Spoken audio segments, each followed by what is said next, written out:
Bonjour, bienvenue aux expériences de paysage. Nous accueillons ce matin Thierry Pacaud, philosophe de l'urbain, grand philosophe de l'urbain. Moi, j'aime bien dire aussi du paysage. Voilà. Qui est un érudit qui prend un mot, écrit un livre. Il a écrit plus de 60 ouvrages, dont certains qui sont très avant-garde pour notre profession, notamment l'Amérique verte, sur l'histoire de l'écologie, et puis aussi sur la biorégion. Thierry a examiné le mot paysage en 2016 avec énormément de repères bibliographiques qui sont des penseurs, des écrits sur le paysage, avec des détours aussi, en passant par les Romains, la Chine, les écrivains, les peintres paysagistes. Il nous dit dans ce petit ouvrage sur le paysage qu'à chaque fois que... Enfin, c'est un petit ouvrage, en fait, plus précisément, qui parle de la polysémie du mot paysage et même de l'aspect polysensoriel du mot paysage.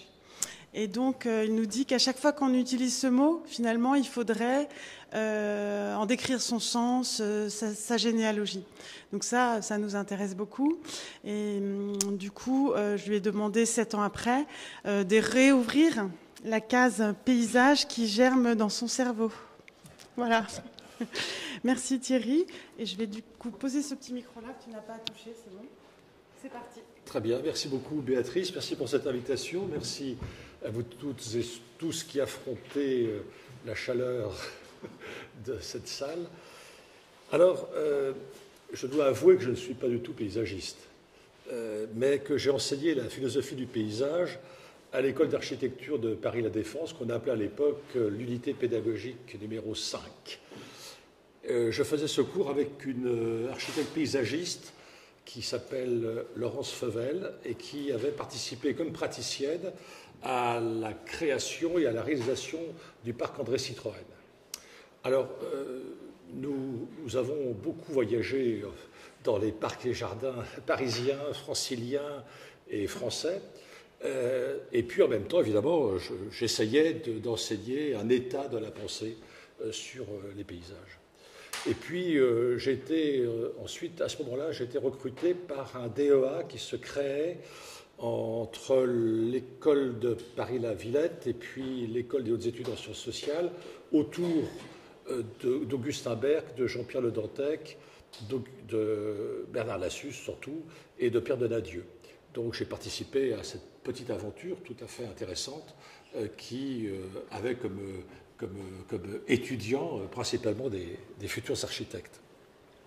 Et lorsque je suis devenu professeur à l'Institut d'urbanisme de Paris à Créteil, qui a été fondé par Marcel Poète, le grand historien de Paris, et puis surtout par Henri Sellier, qui a été l'introducteur des cités-jardins en France. Cette école a été créée en 1919, et moi j'y suis arrivé pour la rentrée 2000, et évidemment j'ai proposé un cours intitulé « Philosophie du paysage », que j'ai continué jusqu'à mon départ à la retraite anticipée en 2015, où je suis devenu émérite, ce qui en français veut dire vieux, comme vous le savez certainement. Et à ce moment-là, je dois préciser une chose, c'est que j'ai aussi été, et c'est très important pour le paysage, j'ai aussi été le rédacteur en chef, le directeur de la revue Urbanisme de 1994 à 2012. Et puis j'étais producteur d'une émission de radio sur France Culture, hebdomadaire, de 1996 à 2000. Puis j'intervenais dans l'émission de François Chalin qui m'a remplacé, entre guillemets, puisque j'avais été mis à la porte par la nouvelle chef de France Culture, Laure Adler. et qui du coup a engagé François Chalin, qui lui a eu la gentillesse de me faire intervenir toutes les 3 semaines dans son émission, qu'il a arrêté lui en 2012.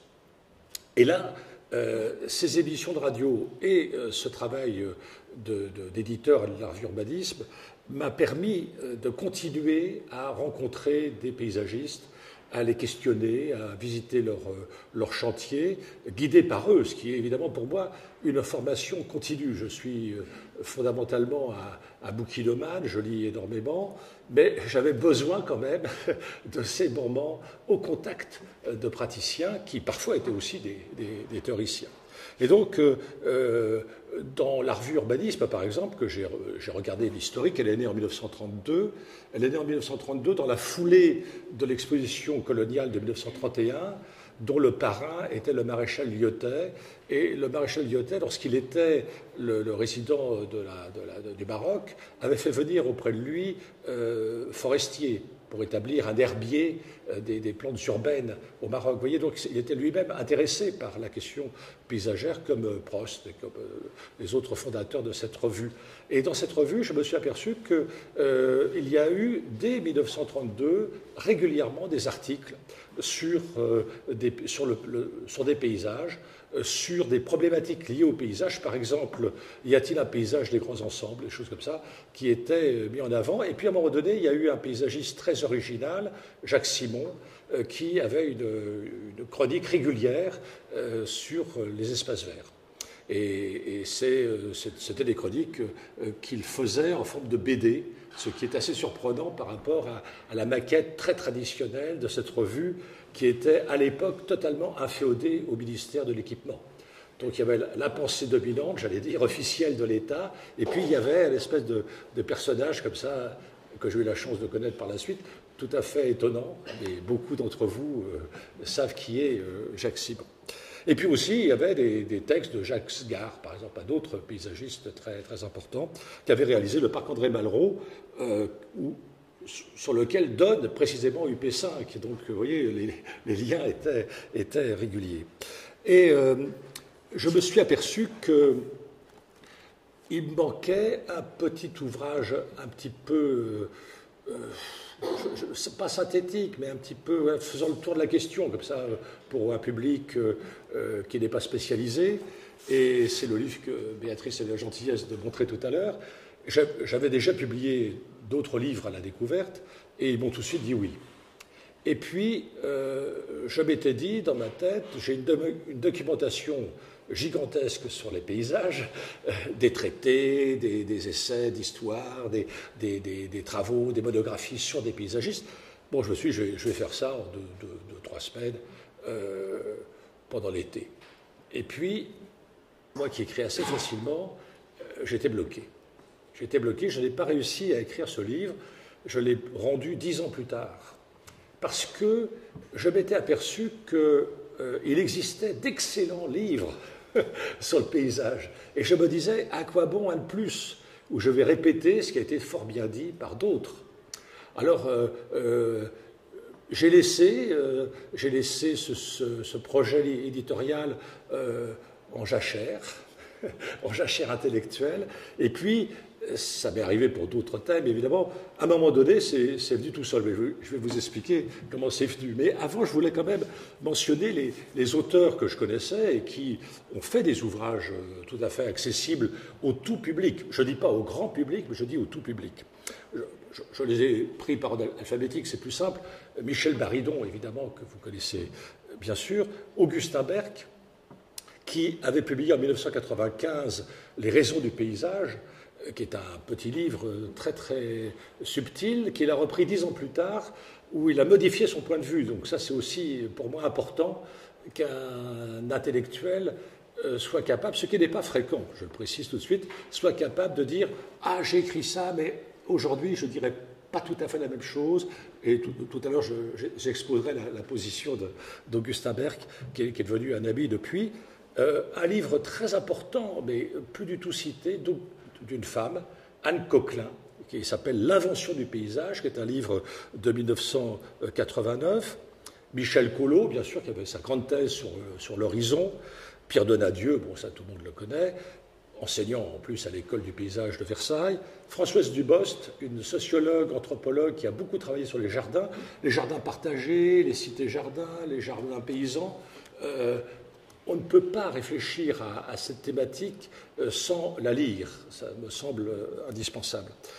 Bernard Lassus, bien sûr, dont l'étude très très novatrice, les habitants paysagistes, date de 1975. Vous voyez, donc c'est quelque chose de pionnier d'une certaine manière. Pas facile à trouver, du reste, ce document. La position était la suivante. Il avait observé dans des jardins de banlieue des drôles de personnages hâtivement sculptés par les habitants qui étaient à côté d'un puits qui était fabriqué avec des pneus qu'on superposait les uns aux autres. Et il s'était aperçu qu'en fait, tous ces habitants avaient fabriqué un paysage. Et c'est pour ça qu'il les appelait habitants paysagistes. Évidemment, il n'était pas reconnu, il n'était pas labellisé paysagiste. Mais pour lui, c'était une ouverture vernaculaire, si vous voulez, populaire, domestique du paysage. Et c'est à partir de là où lui-même est devenu paysagiste, puisque auparavant, il était plutôt coloriste. Et puis Jean-Pierre Le Dantec, qui a beaucoup écrit sur le paysage. À cette époque, j'étais directeur d'une collection aux éditions Larousse qui s'appelait Textes essentiels, et je lui ai demandé de rassembler le maximum de textes sur jardin et paysage. Le livre, très très copieux, a été publié en 1996. Bon, j'ai appris qu'il avait été réédité récemment, sans mentionner son origine, ce qui m'a un petit peu déçu, mais bon, c'est comme ça. Yves Luginbull, qui est pour moi le précurseur, donc là, évidemment, son œuvre est majeure, il a lui-même fait une anthologie de textes très importante, Monique Moser, et puis Jean-Robert Pitt, et bien sûr, je terminerai par celui qui a le plus marqué, orienté la réflexion théorique sur le paysage à cette période-là, et c'est cette position-là contre laquelle nous nous élevons aujourd'hui, qui est Alain Roger. Alain Roger est philosophe, il publie en 1978 Nu et paysage, et c'est dans ce livre-là où il met en avant une notion qui, à dire vrai, était méconnue des universitaires et des paysagistes, je pense, qui est celle d'artialisation. C'est-à-dire qu'il retrouve chez Montaigne, en fait, il le retrouve dans des traités d'esthétique du début du XXe siècle, mais peu importe, il retrouve ce mot artialisation qui signifie tout simplement que c'est l'art qui vous fait découvrir la réalité. Vous voyez, donc c'est pas l'inverse, c'est pas la réalité qui est valorisée, qui est saisie par un peintre. On verra tout à l'heure l'importance de la peinture, bien sûr, pour le paysage, mais c'est parce qu'il y a cette peinture, c'est parce qu'il y a ce dessin, que du coup, celui qui le regarde se dit « Ah, mais bon sang, mais c'est bien sûr, ça existe à l'extérieur. » Donc, il y a une artialisation. On pourrait dire que la télévision, par exemple, ou les recherches internetées artialisent quelque chose qu'on ne connaît pas autrement. Et puis ensuite, on peut aller voir le modèle, la réalité. Alain Roger a publié un autre livre très très intéressant, Court traité du paysage, qui, en 1997, avait obtenu le prix La Ville à lire, que j'avais créé entre France Culture et la revue Urbanisme. C'était un prix très important, dans le jury duquel il y avait, par exemple, Christian de Porzampar, etc., où je m'étais aperçu qu'il lisait attentivement les 5 ou 6 livres qui étaient nominés, et ça, c'est pas toujours, toujours fréquent, et il avait tout à fait soutenu ce livre d'Alain Roger. Alors, je vous le disais tout à l'heure, pourquoi répéter ce qui... Bon, je ne l'ai pas fait. Et puis, à un moment donné, le déclic est arrivé avec ma seconde lecture d'un livre qui est le suivant, le livre de Kate Thomas, enfin plus exactement, parce que c'est son nom, c'est Thomas, Dans le jardin de la nature. Je ne sais pas si vous connaissez ce livre, La mutation des sensibilités en Angleterre à l'époque moderne. C'est un ouvrage absolument extraordinaire, très facile à lire, très, très agréable, excessivement documenté, mais comme si tout allait de soi. Il mobilise toute une érudition, mais qui n'est pas du tout crâneuse, prétentieuse. Et Kate Thomas nous explique qu'au tournant du XVIIe, XVIIIe siècle en Angleterre, par exemple, les éleveurs vont prénommer leurs vaches. Donc tout d'un coup, c'est plus des vaches n'importe lesquelles. Je ne donne pas de prénom parce que souvent on donne des prénoms de femmes et puis il y en a qui ne sont pas contentes évidemment de donner leur prénom avec une vache, un bovin. Mais ça va aussi modifier le vocabulaire. Par exemple, il étudie les mots argotiques très violents, très méchants, qui sont empruntés à des animaux. Et ça commence à être discuté en Angleterre à ce moment-là. On ne dit plus d'une personne méchante que c'est un vautour, on ne dit plus d'un bavard qui est médisant que c'est une langue de vipère, on ne dit pas d'un homme que c'est un gros porc. Enfin, ça revient avec MeToo, mais ça c'est une autre histoire. Et donc, la chasse va être aussi pratiquée différemment. Voilà, c'est pour vous montrer qu'il étudie les transformations des sensibilités eu égard aux animaux et plus généralement à ce qu'on appelle à cette époque-là la nature. Et puis, il s'aperçoit que les paysans sont beaucoup plus attentifs qu'auparavant aux arbres, aux champs, aux haies. Et là, il se dit, il y a une préoccupation qui n'existait pas de la même manière un siècle auparavant. Et donc, il va essayer de comprendre pourquoi. Un autre ouvrage m'a marqué, mais plus tard, c'était l'ouvrage de l'anthropologue britannique Jack Goody, qui est un auteur très très important, qui avait publié La culture des fleurs. C'est un livre très très gros qui est une vision mondiale parce que Jack Goody a toujours voulu désoccidentaliser notre esprit. Parce qu'il avait compris qu'en Angleterre, en France, etc., on analyse l'histoire du monde, on essaie de rendre intelligibles toutes les cultures à partir des données occidentales. Et là, il se dit, non, là, il y a un truc qui ne va pas. On essaie d'occidentaliser toute notre pensée. Il faut donc faire l'effort de se mettre à l'écart de celle-ci. Et il a écrit du reste un ouvrage que là-dessus qui s'appelle Le vol de l'histoire. Il explique comment la pensée occidentale a volé l'histoire des autres cultures en imposant sa méthode d'analyse, sa grille d'analyse, si vous voulez. Et il a écrit ce livre, La culture des fleurs, parce qu'il étudiait à l'époque une tribu au Ghana, et puis en même temps, il résidait dans sa maison de vacances en France, et puis il commençait un chantier important en Inde. Et dans un vide-grenier, c'est lui qui m'a raconté ça par la suite, dans un vide-grenier en France, il achète un petit livre du début du XIXe siècle qui s'appelle Le langage des fleurs, un ouvrage anonyme qui explique que chaque fleur a une signification particulière. De la même manière que le nombre de fleurs qu'on met dans un bouquet a une signification particulière aussi. Et puis il se dit, c'est marrant, tiens, au Ghana, il y a des fleurs qui poussent naturellement, mais personne ne fait des bouquets, personne ne les coupe pour décorer une table ou une maison. Les cérémonies mortuaires ne provoquent pas non plus une couronne de fleurs, alors qu'en Inde, il s'aperçoit qu'il y a des fleurs tout le temps. Et ne parlons pas du Japon, évidemment. Et donc son livre est passionnant parce qu'il nous explique que les fleurs, n'ont pas forcément le même usage dans des peuples et des cultures différentes.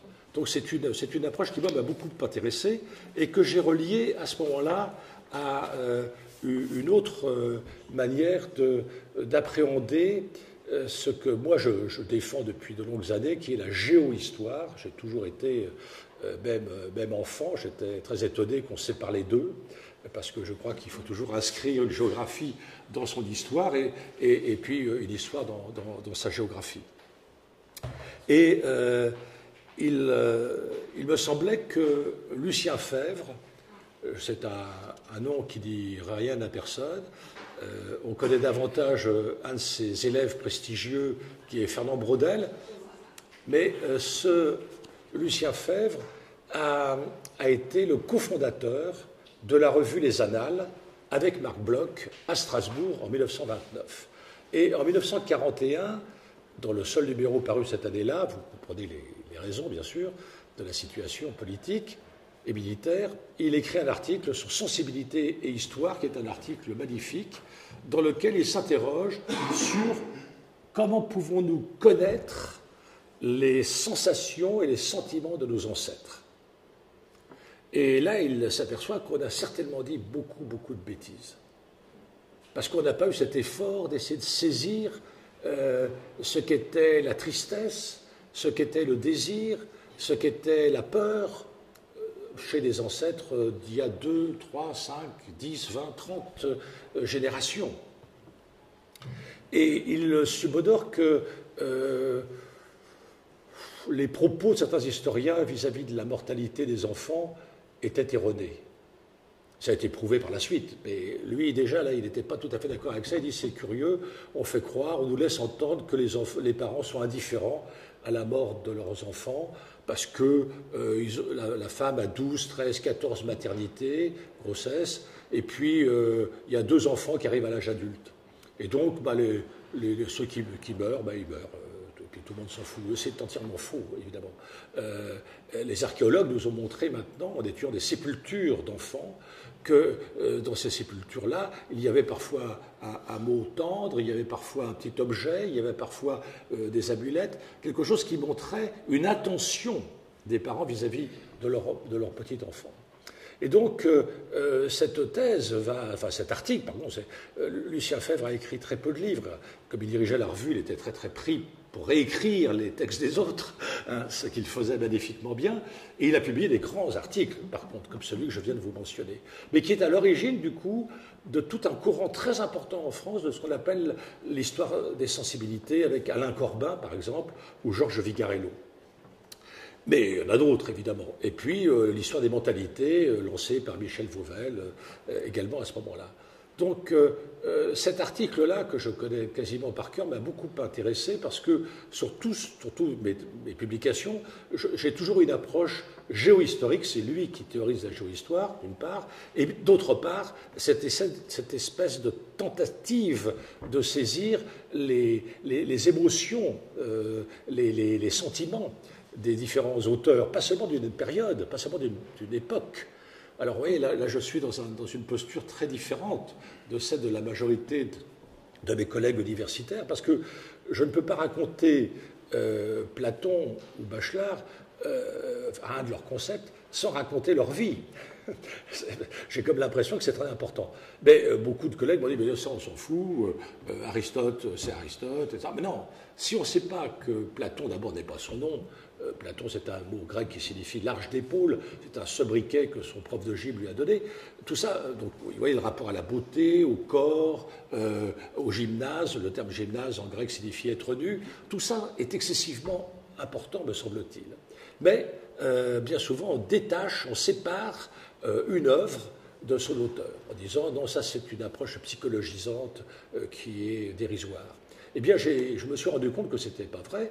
En fréquentant des paysagistes que j'interviewais sur leur œuvre, je voyais à quel point c'était lié intimement à leur manière d'être au monde, et peut-être même à leur enfance, peut-être même à leur formation, peut-être même à leur réseau d'amitié. Donc, Lucien Febvre me plaît beaucoup. Mais pour bien comprendre ce qu'il entend par géohistoire, je vais raconter cette anecdote qui est celle que Fernand Braudel m'avait également racontée. Fernand Braudel lui dit « Maître », parce qu'à l'époque on disait au prof « Maître ». Bon, « Maître, je voudrais faire ma thèse avec vous ». Lucien Febvre lui dit « Pourquoi pas ? Quel est votre sujet ?» Et Braudel dit « Je voudrais étudier Philippe II d'Espagne ». Et Braudel lui répond « Ça ne m'intéresse pas du tout. Allez voir quelqu'un d'autre ». Alors Braudel est désolé parce qu'il voulait vraiment faire sa thèse avec Lucien Febvre. Et Lucien Febvre lui dit « Si par contre vous faites l'histoire de la Méditerranée, à l'époque de Philippe II, je vous prends. » C'est ça la géohistoire. Vous voyez, c'est tout à coup, on ne prend pas l'histoire des grandes saumons dont on se contrefout, mais on prend quelque chose qui n'a jamais été étudié en tant que tel, la Méditerranée, qui ne s'appelait peut-être pas encore comme ça de tout temps. Et puis, c'est en prenant ce sujet-là qu'on va découvrir quelque chose d'autre. Et justement, Braudel va découvrir une chose incroyable, c'est que pour comprendre les voies maritimes qui traversent la Méditerranée, et la Méditerranée, vous voyez l'importance pour nous aujourd'hui avec les migrants et les tragédies quasi quotidiennes, eh bien, que ces voies maritimes sont doublées par des voies terrestres. Donc, si je veux comprendre la Méditerranée, il faut que je comprenne le parcours tout le pourtour, si vous voulez, de la Méditerranée et de ses îles. Alors, c'est un travail énorme, évidemment, et un peu parfois, j'imagine, désespérant, parce que est-ce qu'on n'a pas oublié un élément à prendre en considération? Est-ce qu'on a bien tout étudié? Non, mais néanmoins, cette approche est géohistorique et elle est sensible. Et donc c'est comme ça que je suis rentré dans l'analyse du paysage pour ce petit livre-là. C'est-à-dire que j'ai commencé par essayer de voir comment la sensibilité changeait dans le regard de ceux qui écrivaient sur la nature et sur le paysage. Et pour moi, le point de départ en Europe, c'est la publication par James Dobson de son grand livre, en 4 tomes évidemment, qui s'appelle Les Saisons. C'est un poète anglais. Les saisons sont des poèmes très longs. Chaque saison a un livre entier où il décrit des paysages qu'il n'a jamais visités, parce que des paysages du pôle Nord, où il ne s'est jamais rendu, etc. Là aussi, vous voyez, Diderot, par exemple, va écrire sur la mer alors qu'il ne l'avait jamais vue. C'est après, plus tard, qu'il va découvrir pour de vrai la mer. Et donc, pour nous, géohistoriens, c'est important de savoir tout ça, bien sûr. Et l'équivalent des saisons pour la mer, puisque j'évoquais ce thème-là, c'est Jules Michelet. Jules Michelet écrit La mer, c'est un livre absolument extraordinaire, qui va beaucoup marquer un autre auteur qu'on ne peut pas ne pas lire quand on traite des océans et des mers, qui est Victor Hugo, bien sûr, avec Les Travailleurs de la mer. C'est un livre absolument extraordinaire. Donc je reviens aux saisons de James Dobson.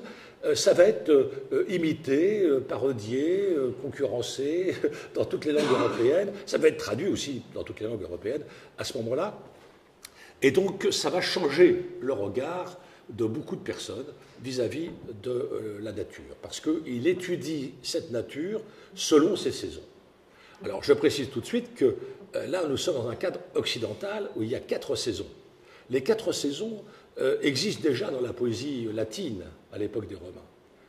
Elle permet même une analogie entre les âges de la vie et les saisons. Par exemple, moi je suis à l'hiver de mon existence. Bon. Mais je me souviens très bien de ma jeunesse, c'est-à-dire de mon printemps. Mais c'est comme ça. C'est notre destin d'être jeté pour la mort. Et en même temps, dans d'autres cultures où il y a 2 saisons, la saison des sèches et la saison des pluies, par exemple, eh bien, cette analogie ne fonctionne pas. Dans des pays où il y a 8 saisons, avec dans la langue locale 8 termes pour les désigner, eh bien, on ne fonctionne plus de la même manière, évidemment, que notre Dobson. Donc c'est bien une approche qui est très localisée, à la fois dans le temps et dans l'espace. Et c'est important, c'est de voir qu'au même moment, à quelques... Oui, au même moment, entendons-le, sur 30 ou 40 ans, ces poèmes de Thomson sont publiés dans les années 1730-1748, eh bien, on va découvrir en Occident la montagne et la forêt. Et ça, c'est des choses qui sont très importantes pour les paysagers, ce que je n'oublie pas, puisque c'est le thème de la conférence, mais je vais y arriver par la suite. Et donc, découvrir la montagne, on pense tout de suite au Mont Blanc, donc c'est Saussure qui va en faire l'ascension au moment de la Révolution française, et puis la forêt. Je prends ces 2 exemples-là parce que ce sont 2 exemples marquants. La haute montagne et la forêt, du reste souvent, la haute montagne est recouverte de forêt, sont impénétrables, ne sont pas visitées, sauf par des coureurs des bois, par quelques ermites, par quelques personnes un peu curieuses. Et là, on commence à les pénétrer, et on va commencer même à les cartographier. Et c'était considéré à l'époque comme étant des déserts. Vous voyez, ça change de l'image qu'on a tout de suite. En Occident, quand on parle du désert, on pense au Sahara. Non, un désert, c'est l'érème, c'est-à-dire le contraire de l'écoumène. L'écoumène, pour les Grecs, c'est la terre habitée, la terre peuplée. Et l'érème, c'est là où il y a très peu de monde. Donc c'est un désert.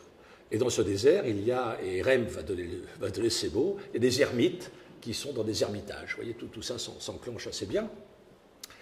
Et le mot qu'on utilisait en français à cette époque-là, au XVIIe, XVIIIe siècle, pour parler de l'érème, c'était la solitude.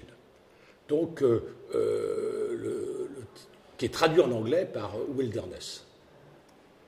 Et Martin, un de mes fils, qui a traduit admirablement bien John Muir, prend le terme, traduit wilderness par solitude.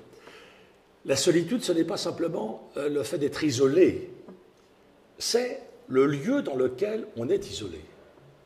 Qu'est-ce que tu fais maintenant? Je me rends dans la solitude. C'est un mot, alors ce sens-là n'existe plus pratiquement dans notre langue, mais il faut le réactiver, c'est un très grand terme.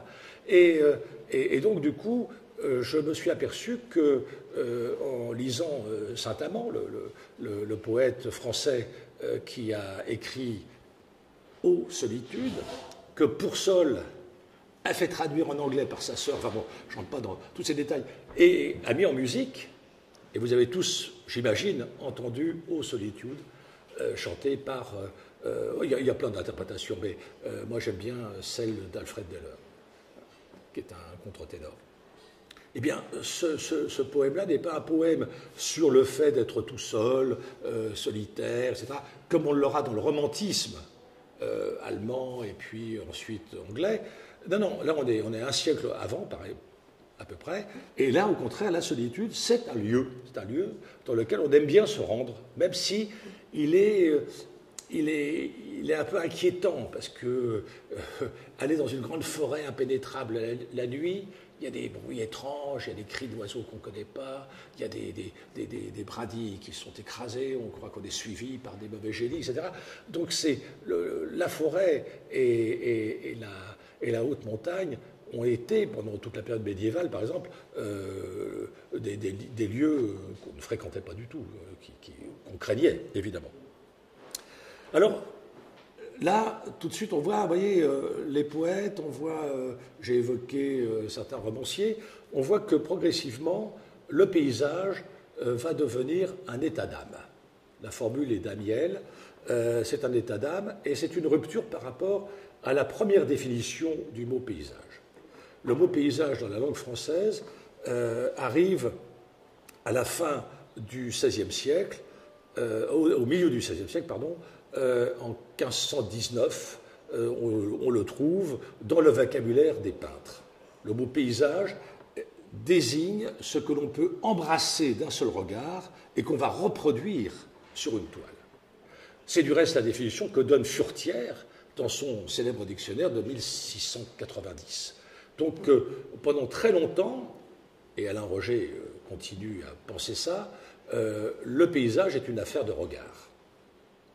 Je suis sur un promontoire, je suis sur un belvédère, je suis sur une colline, et de là, j'ai une vue panoramique de quelque chose. Ce quelque chose que mon regard peut saisir d'un coup d'œil s'appelle paysage.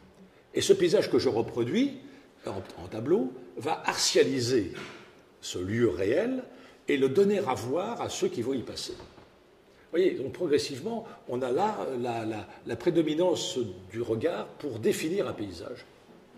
Ça va durer très longtemps parce que les premières associations de défense du paysage à la fin du XIXe siècle en France, mais c'est pareil en Angleterre, etc., mettent en avant le paysage en voie. C'est-à-dire qu'on va même donner des étoiles, on va faire des classements, des hauts lieux qu'il faut absolument visiter. Ça mérite le détour, une étoile, 2 étoiles, parce que vous y verrez tel paysage.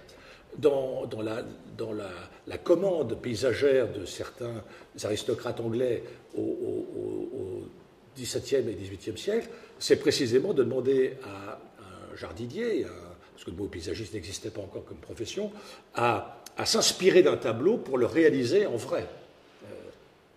Donc on voit très bien tous ces liens qui sont très importants. Donc le paysage naît d'un processus de la pensée, d'un processus de reconstitution cognitive, si vous voulez, on dirait ça comme ça aujourd'hui.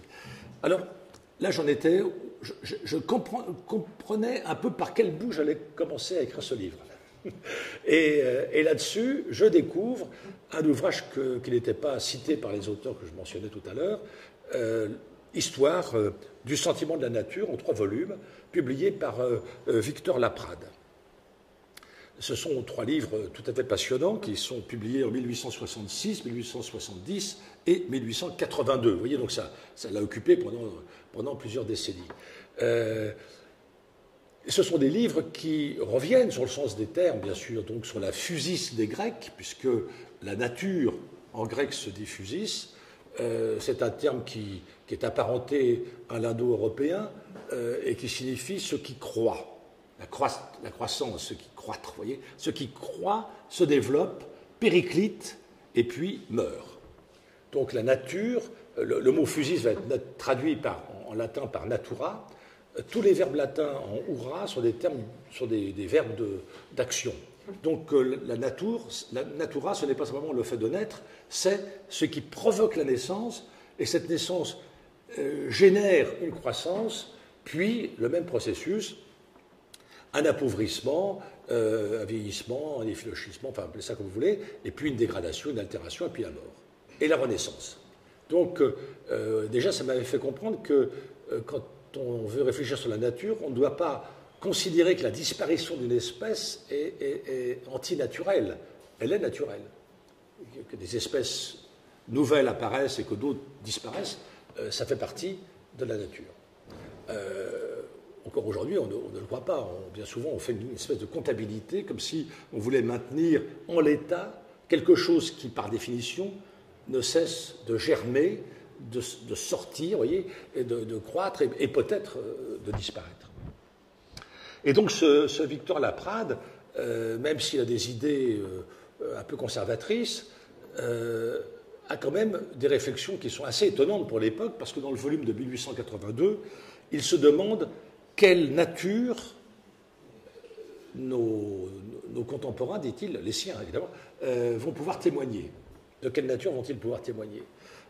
Parce que la photographie, dit-il, le télégraphe, le chemin de fer sont là et transforment nos paysages. On est en 1882. Et ce n'est pas le premier, c'est une longue histoire, je ne vais pas la raconter, c'est un peu hors sujet, bien que il y a des poètes, des écrivains qui s'enthousiasment sur les progrès techniques et veulent que ceux-ci soient les thèmes de la poésie. Et donc, du coup, évidemment, ils préfèrent parler des paysages industriels, des usines, des machines, de la locomotive, etc., plutôt que de la lande, du rivage, d'une falaise, etc., etc. Ils sont marqués par le progrès technique. Je donnerai le nom de Maxime Ducamp, puisque c'est lui qui, dans les Chants modernes, en 1855, qui le premier essaie de théoriser ça, sauf qu'ensuite il l'illustre par ses propres poèmes à la gloire de la locomotive, et là c'est affligeant de nullité, mais il n'est pas à la hauteur de sa réflexion théorique, le pauvre Maxime Ducamp, que personne ne connaît, sauf ceux qui s'intéressent à Flaubert, puisque Maxime Ducamp avait accompagné Flaubert dans son voyage en Égypte, dans ce qu'on appelle à l'époque l'Orient, c'est-à-dire la Grèce, la Turquie, la Palestine, et puis ensuite l'Égypte. Et il a publié vraisemblablement le premier livre illustré de photographie.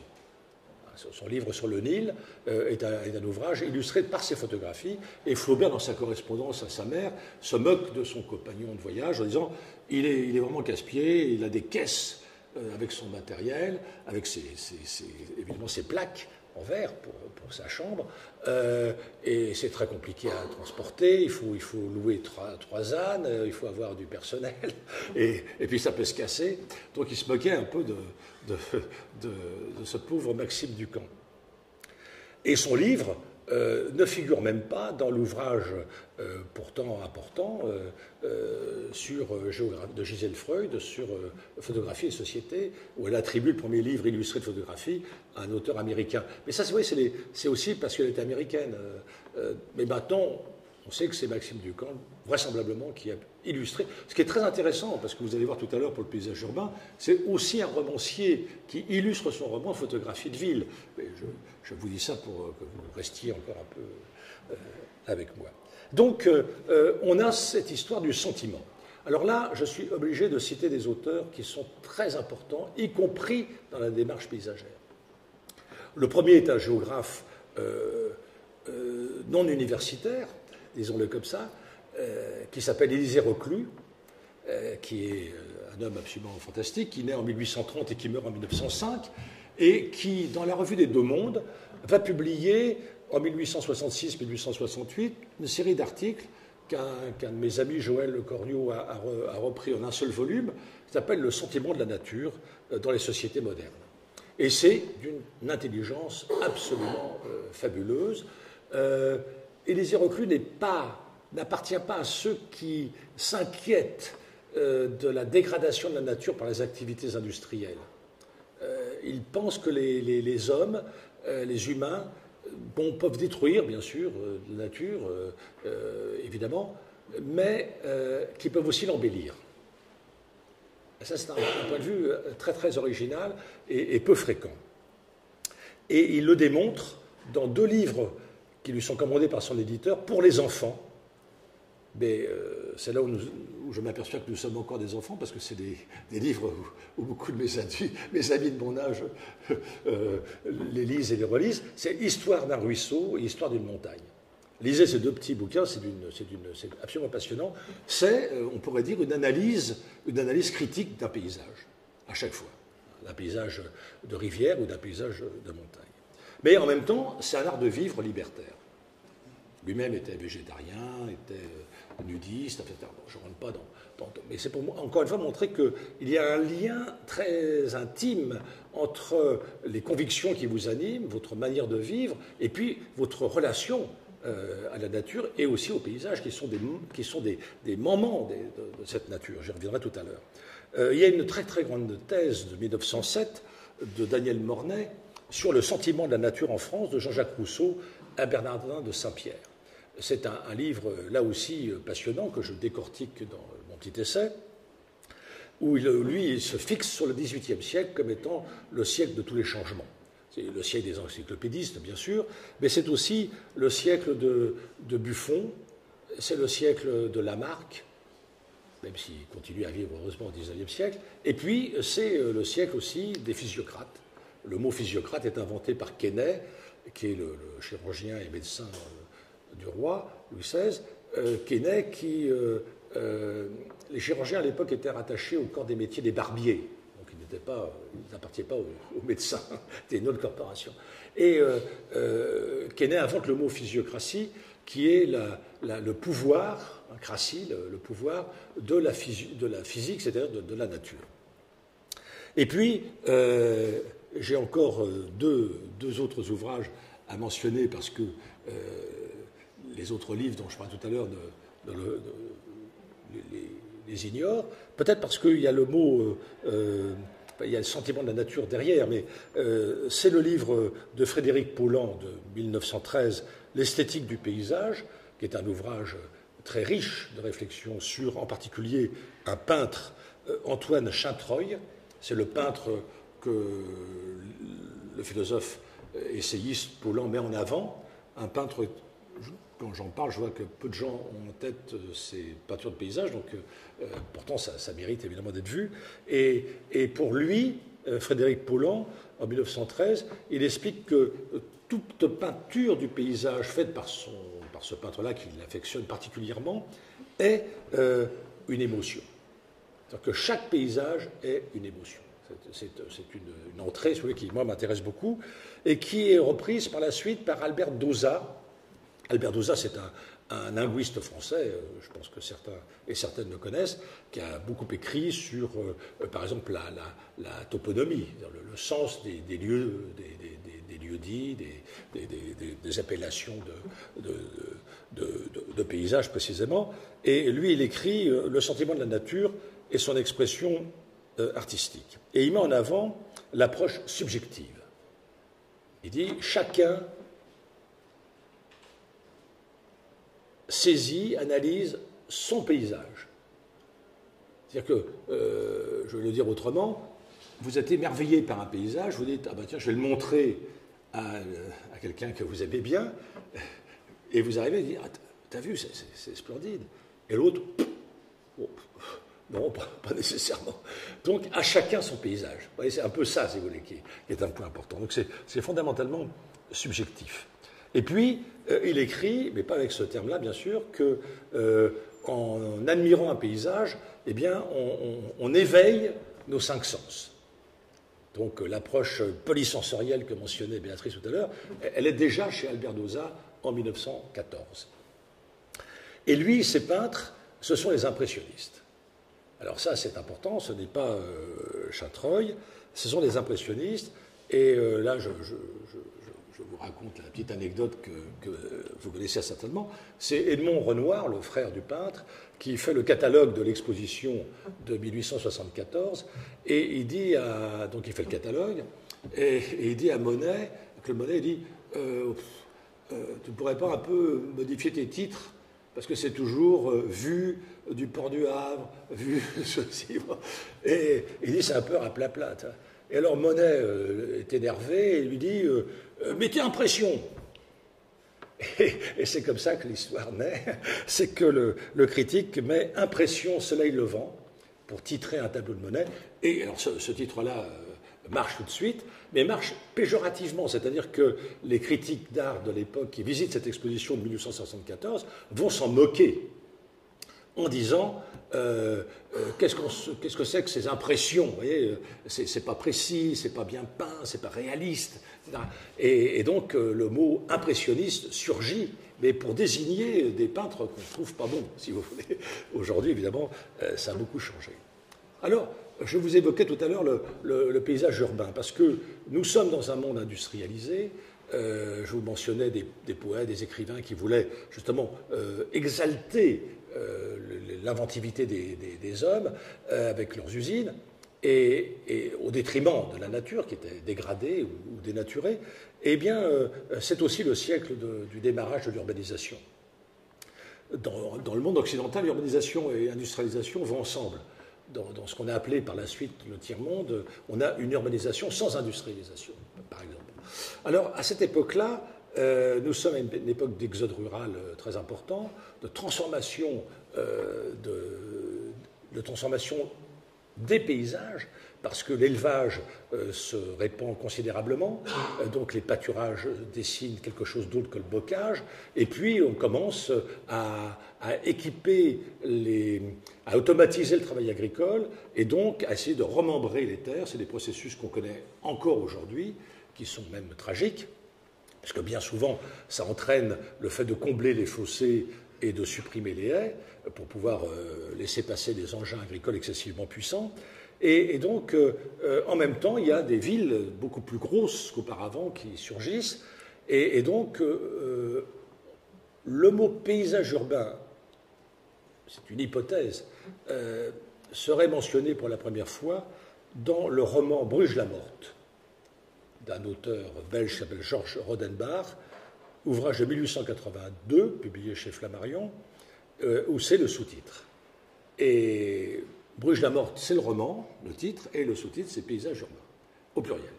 Et en fait, ce roman est illustré d'eau forte et de photographies, ce qui est excessivement rare. C'est très rare d'avoir un roman avec des photos. Annie Ernaux en a fait un, mais ce n'est pas un roman, c'est un livre personnel, etc.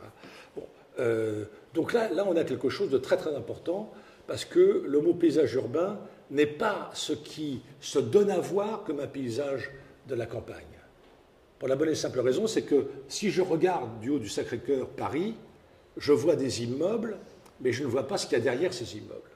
Donc je ne saisis pas l'intégralité du paysage que le peintre d'un paysage champêtre ou bucolique pouvait montrer. Et en même temps, ça nous montre peut-être que du coup, le paysage n'est plus une image globale, mais des focalisations successives. C'est à ce moment-là où l'idée que la rue est un paysage apparaît. Gustave Kahn, en 1900, dans son livre L'esthétique de la rue, mentionne cette idée-là. La rue est un paysage urbain. Et ça, malheureusement, j'allais dire, ce n'est pas encore présent dans la tête des urbanistes, des paysagistes, des architectes ou des conservateurs du patrimoine. On prend un bâtiment lui-même, on prend une porte cochère, etc.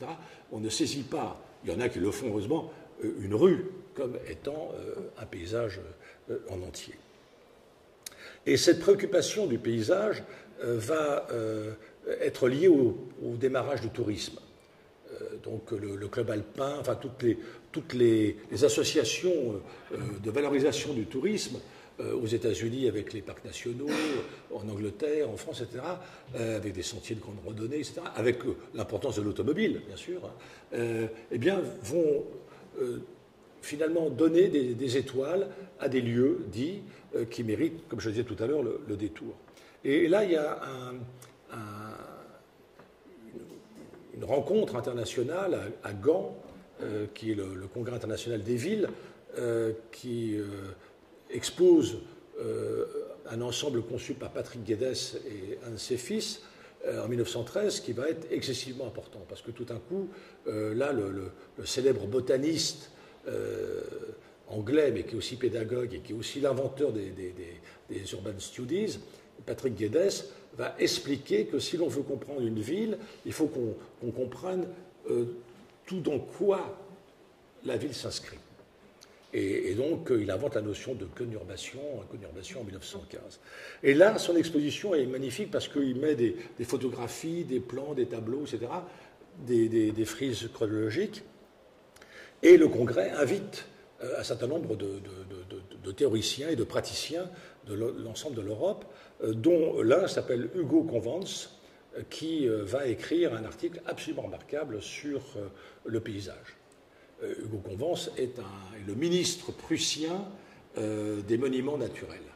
Et il y a un ministère des monuments naturels. C'est pas mal hein, comme appellation.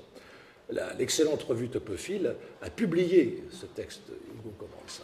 Je vous le signale. Mais il y a un autre auteur, alors très décrié, parce qu'il est un peu réac, c'est Georges de Montonac, mais ça je n'en parle pas plus que ça, qui publie en 1906 un livre qui s'appelle La fleur et la ville, un livre dans lequel il y a un chapitre entier consacré à si on cultivait les toits, si on mettait en culture les toits, 1906. Et donc ça c'est important, et sa réaction, il dit c'est une bonne idée, mais c'est pas possible parce que à Lausanne, l'hiver est enneigé, et donc les toits plats ne sont pas possibles, enfin sont déconseillés, donc on ne peut pas mettre en culture finalement les toits. Et puis ça nécessiterait des structures porteuses en béton. Donc ça, il est évidemment contre. Mais Georges Montonac va essayer d'expliquer comment l'architecture ne doit pas aller à l'encontre d'un certain nombre de données paysagères dans certains villages suisses. Et donc ce n'est pas par conservatisme du tout, c'est parce qu'il a une espèce de culte de la beauté qui est très important. Et ce même Georges Montonac va introduire en Suisse le jardin ouvrier de l'abbé Lemire. Donc vous voyez, c'est toutes ces filiations-là qui m'intéressent, circuler un peu les gens, voir comment ça fait. L'abbé Lemire, vous voyez, l'abbé Lemire, vous dites ça, dans certains contextes, les gens disent « Ah, un curé... » Non, l'abbé Lemire est guédiste. Il appartient au parti marxiste collectiviste de la France de l'époque. Il vote la séparation de l'Église et de l'État. Il est le maire d'Innsbruck, vous voyez. Donc c'est aussi un personnage qui mérite tout à fait notre attention. Et on a comme ça, avec eux, l'idée que la nature se fait aussi par des maraîchers amateurs, par les habitants eux-mêmes. Et que les habitants utilisent ce qu'ils ont sous la main. Donc il peut y avoir des jardins qui vont récupérer les gravats, des jardins qui vont récupérer des déchets, etc.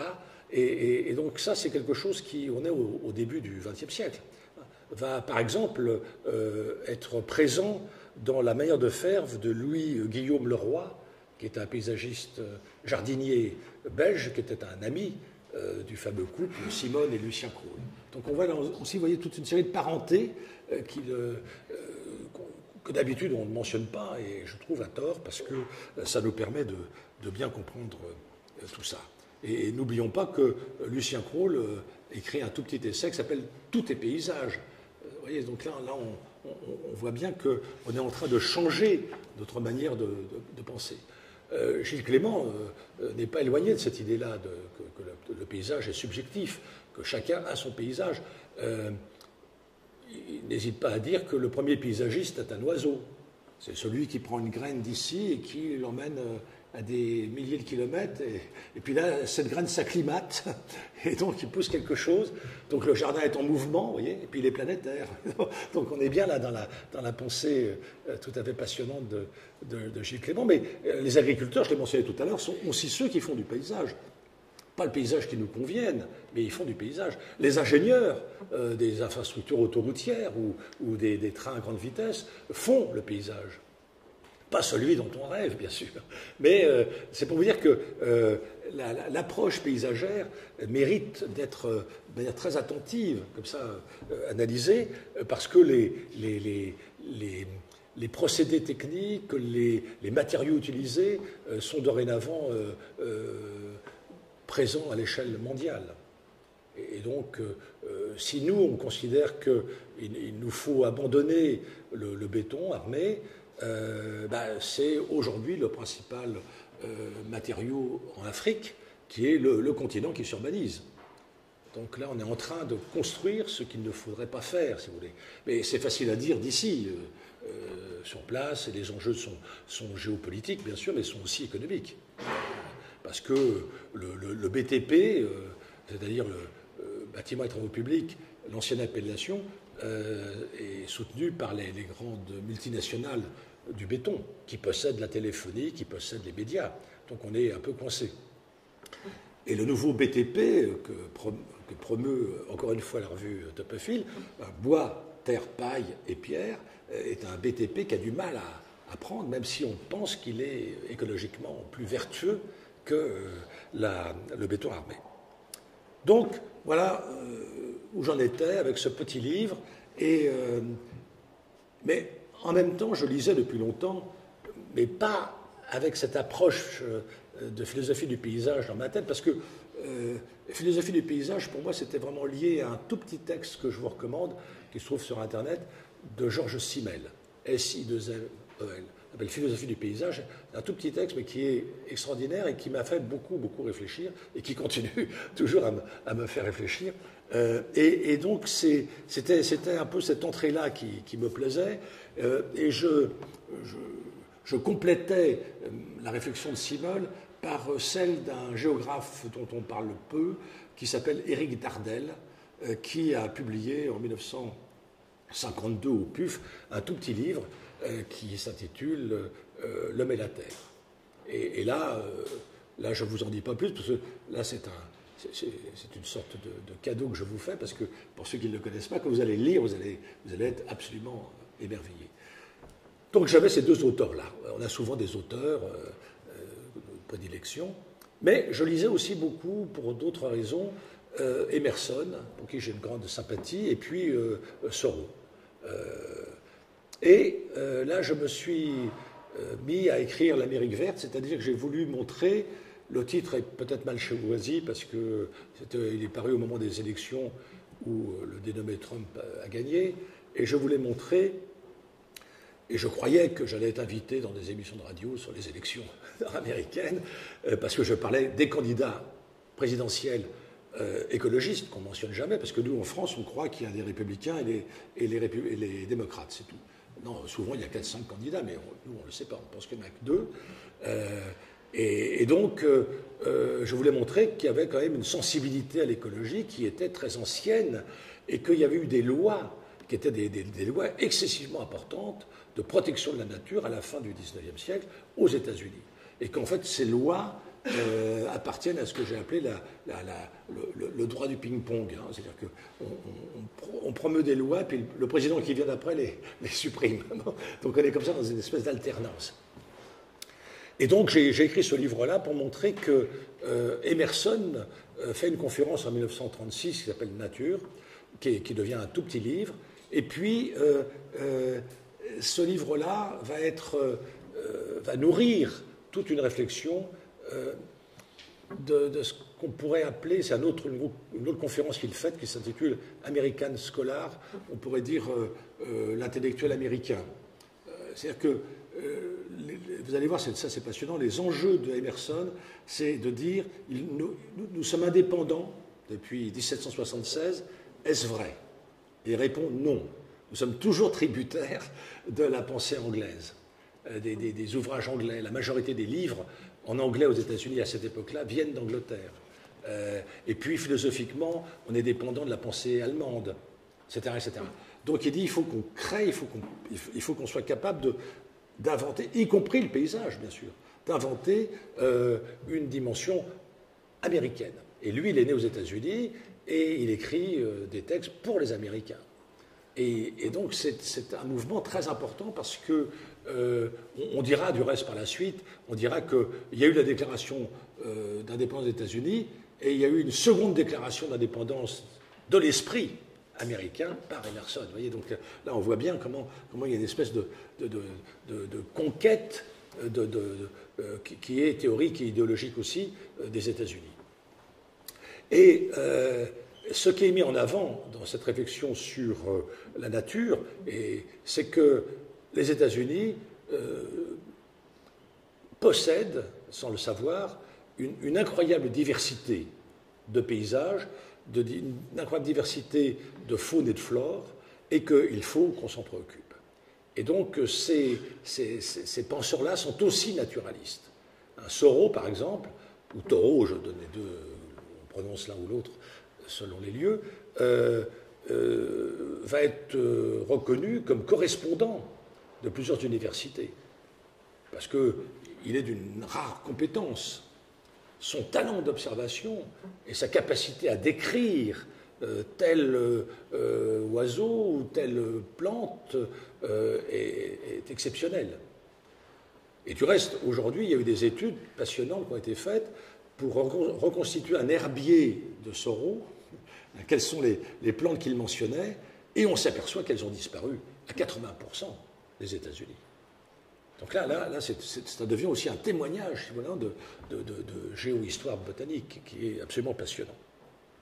Et en même temps, dans ce livre, je mentionne d'autres personnalités méconnues, malheureusement, comme Andrew Jackson Downing, qui est le fondateur de la revue d'horticulture aux États-Unis, qui a fait plusieurs livres sur des livres catalogues, j'allais dire, pour des maisons de campagne, dans les campagnes, pardon, plus précisément, et qui est quelqu'un d'extraordinaire. C'était lui qui devait faire Central Park.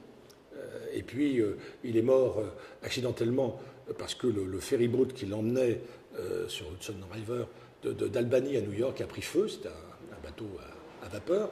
Et il a, paraît-il, sauvé des vies. Et puis, il a été assommé par un truc qui s'était décroché. Et puis, il n'a pas pu être réanimé et il est mort. Il est mort à 37 ans. Et dans ses papiers, on a retrouvé le fait qu'il mentionne Calvert Vaux, qu'il avait rencontré lors d'un voyage en Angleterre et qu'il avait fait venir aux États-Unis. Et puis il avait laissé un mot où on avait vu qu'il mentionnait quelqu'un qui s'appelle Olmsted. Alors donc du coup on l'a contacté. Lui il voulait absolument pas être paysagiste, il voulait être journaliste.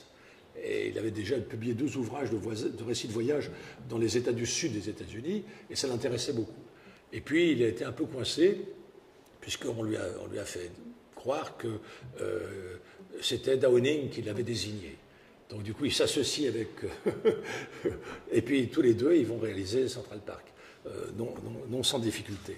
Mais je parle aussi de John Muir, je parle aussi de John Burroughs, qui est quelqu'un de passionnant, dont les livres étaient vendus à 1 million d'exemplaires. C'est un paysagiste américain pas assez renommé. Il reçoit, comme ça, pour boire le thé, une voisine qui est une voisine citadine qui vient passer l'été à la campagne. Lui, il vit à la campagne. Et elle lui dit « Ah, c'est très très curieux, il n'y a pas d'oiseaux, j'entends pas d'oiseaux. » Alors lui dit « Ah bon écoutez, depuis que vous avez formulé cette question, j'en ai entendu 6 différents qu'il nomme. » Et il lui dit « Vous savez, si on n'a pas un oiseau dans le cœur, on ne peut pas les entendre. » Alors, ça, vous voyez, c'est des choses qui, moi, m'intéressent beaucoup. Et évidemment, je conclus ce livre par Aldo Leopold. Aldo Leopold, qui est un forestier remarquable, qui va être comme John Muir était en opposition avec Clifford Pinchot, lui, il sera... Alors oui, parce que John Muir et Pinchot, c'est important, il y en a un qui est conservationniste, c'est Pinchot. Il faut protéger, conserver les forêts, mais on peut abattre des arbres si on en a besoin pour faire des traverses de train, et c'est la conquête de l'Ouest, donc c'est le chemin de fer ne cesse de s'étendre aux États-Unis, ou pour construire des ranchs. Et puis il y a John Muir qui est préservationniste, et qui dit non, on doit préserver la nature, donc on ne doit pas y toucher. Mais pour ça, on va les sanctuariser dans des parcs naturels, mais qu'on va quand même ouvrir aux touristes. Donc là, il y en a qui vont dire si on préserve, c'est totalement, et pas un petit bout. Et puis, Aldo Leopold, donc lui, il est forestier, et il vient s'intéresser à ce paysage très particulier aux États-Unis, qui est celui de la forêt. Et il va être le théoricien de ce qu'on va appeler l'éthique de la Terre, la land éthique. Et la formule est la suivante, vous allez voir, c'est publié dans son livre posthume mondialement connu, L'Almanach d'un comté des sables. Une chose est juste lorsqu'elle tend à préserver l'intégrité, la stabilité et la beauté de la communauté biotique. Elle est injuste lorsqu'elle tend à l'inverse. C'est une phrase d'une puissance, d'une simplicité incroyable, mais d'une puissance philosophique et politique qui est absolument énorme. Alors, j'ai continué comme ça à travailler sur paysage. Vous voyez, je ne dissocie pas paysage, environnement, milieu et travail paysagiste. Pour moi, ça va ensemble. En publiant une biographie très, très brève, c'était l'esprit de la collection, sur Rachel Carson, auteur également méconnu. Rachel Carson a lu beaucoup et est passionné par Emerson et Thoreau. Vous voyez, donc il y a aussi là des filiations qu'il nous faut prendre en considération. Et Rachel Carson va être très connue en France par un livre, parce qu'elle en a écrit 3 d'abord, une trilogie sur les océans et les mers, qui est une trilogie absolument fabuleuse, mais elle va publier un livre plus polémique, plus politique, qui s'appelle Le Printemps silencieux, qui est une dénonciation du DDT, mais plus généralement des insecticides et des pesticides, qui tue l'insecte nocif, mais qui tue tout le reste, donc, et qui rend malade les agriculteurs. Donc ça devient évidemment quelque chose de terrible. Et Le Printemps silencieux est publié en 1962. Ça va entraîner l'interdiction de la vente du DDT aux États-Unis en 1972, mais beaucoup plus tard dans d'autres pays. Et puis, comme vous le savez, entre-temps, l'industrie chimique ont inventé d'autres molécules plus nocives encore que le DDT, comme le glyphosate, etc., et qui continuent à être répandues sur la plupart des terres agricoles du monde entier. Donc Rachel Carson est une femme absolument admirable, en même temps une écrivaine, je pense que c'est des textes magnifiquement écrits. J'ai remarqué que beaucoup de paysagistes ou de naturalistes écrivent très bien. Je citais Gilles Clément tout à l'heure, c'est toujours un délice de lire ses livres. C'est pareil si je remonte à Buffon ou à Humboldt. C'est des auteurs qui... Et ça, pour moi, c'est très important, parce que ça veut dire que leur pensée n'est pas une pensée froide, distanciée, fonctionnaliste, rationnelle, qui veut être reconnue par l'Académie. Non, c'est une pensée qui est vagabonde, qui est virevoltante, qui est émotionnelle, si vous voulez. Et donc, là, c'est très important, parce que l'émotion, c'est un mot qui vient du verbe mouvoir, qui veut dire se déplacer. Et je crois que dans notre monde actuel, nous ne pouvons que nous déplacer et déplacer notre propre référence à chaque fois. J'ai pu participer, et je ne le dis pas parce que Béatrice est là, mais parce que ça m'a fait réfléchir, l'agence Terre a fait une exposition qui s'appelle Ville vivante, et donc ça m'a permis de faire un petit texte qui est j'espère, sur le site de l'agence, sur justement reprendre l'étymologie et l'histoire des mots vie et vivant, parce que vous savez peut-être qu'en grec, il y a deux termes pour dire vie. Il y a zoé et puis bios. Zoé va donner zoologie, bios va donner biologie, mais aussi biographie, etc. Et donc, Agamben distingue bien les deux dans ses livres, et je pense qu'il faut à nouveau le faire, et puis ne pas non plus essayer de supprimer tout un vocabulaire, ce qui est le cas en ce moment, pour lui substituer l'hégémonie du terme vivant.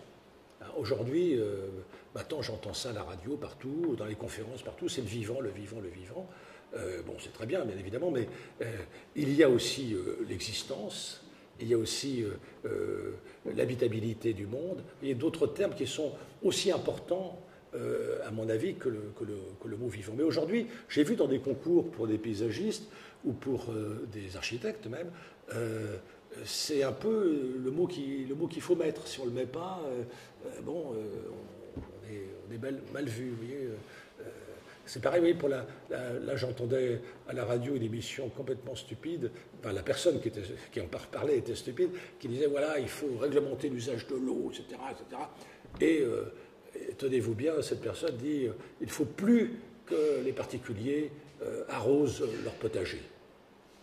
Alors je me suis dit, ce type est complètement stupide. L'action du potager dans son jardin, de sa maison de banlieue ou d'ailleurs, est un éco-geste fondamental. Il n'a pas dit un mot sur les piscines, il n'a pas dit un mot sur les bassines, il n'a pas dit un mot sur les producteurs de maïs. Non. Il avait dans le collimateur vous et moi qui cultivons comme on peut, difficilement. Enfin, moi, je dis moi, c'est pas vrai. Mais enfin bon, mais je voudrais bien, mais je cultive des livres, je ne peux pas arroser tout en même temps.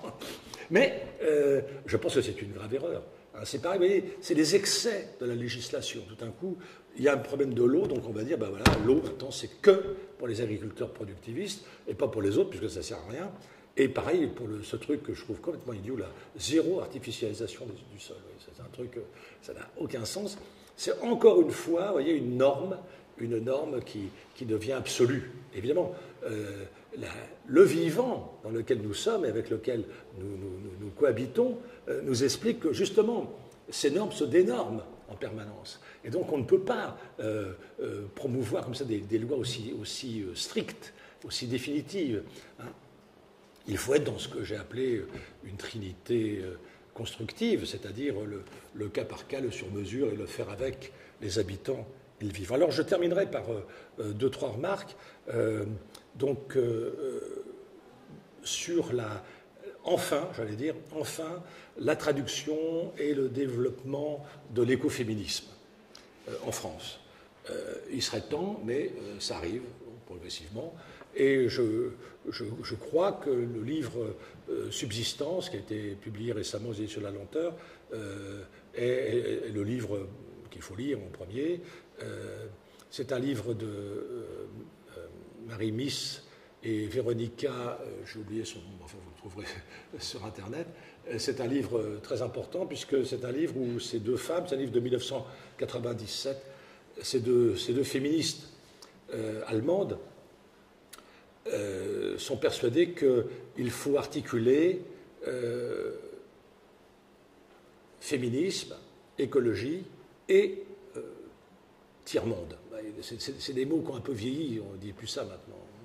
Je donne une conférence à Sciences Po à Caen il y a quelques mois, et j'avais parlé du tiers-monde, et j'ai tout de suite eu la question, pourriez-vous nous dire ce que c'est que le tiers-monde ? Et j'étais étonné, mais en même temps, c'est pour vous montrer que le vocabulaire, lui aussi, vit et puis disparaît et se reconfigure autrement. Donc j'ai expliqué ça, mais en même temps, en expliquant ça à ce jeune étudiant, je me suis aperçu que la définition du mot tiers-monde, telle que Alfred Sauvy la propose le 15 août 1952 dans la revue France Observateur, que j'ai lu en détail, n'existe plus. Donc ça veut dire que ce monde-là n'existe plus non plus. On est dans tout à fait autre chose, et donc il faut peut-être inventer d'autres termes pour dire ça. Donc je suis très content que le mot écoféminisme, qui a été forgé par Françoise Daubonne en 1974, maintenant repris par les Américaines, devienne du reste un pluriel. Pour être très précis, il faut parler d'écoféminisme au pluriel, ce serait plus juste. Mais c'est une approche tout à fait autre que l'écologie politique ou que l'écologie humaine. Donc c'est très important qu'on suive ces travaux-là. Et puis, il y a aussi la dimension puisque je parle d'écoféminisme, il y a la dimension des femmes paysagistes. Alors là-dessus, il y a très, très peu de travaux en France, alors qu'il y a beaucoup de femmes paysagistes qui ont réalisé, y compris pendant l'entre-deux-guerres, dans les années 30, des paysages, des parcs et jardins en France. Beaucoup de grands ensembles, les paysagistes ne sont pas les architectes des grands ensembles, mais sont des femmes paysagistes. Donc là, j'ai la chance de diriger une thèse sur travaux de Bernadette Blanchon qui travaille sur ce sujet, et j'apprends énormément auprès d'elle, et j'apprends des tas de choses que j'ignorais. Et là, il y aurait non seulement alors elle le fait, cette histoire, mais il y aurait aussi, et ça doit exister, Béatrice, tu me le diras, il y a certainement déjà des enregistrements comme aujourd'hui, faits avec des femmes paysagistes, dont les noms sont beaucoup moins connus que ceux que j'ai mentionnés tout à l'heure. Et puis je vais terminer parce que je suis obligé de terminer par ce truc, parce que ça, il y a toujours un journaliste qui me pose la question, et le numérique dans tout ça. Eh bien, non. Voilà, je vous remercie beaucoup.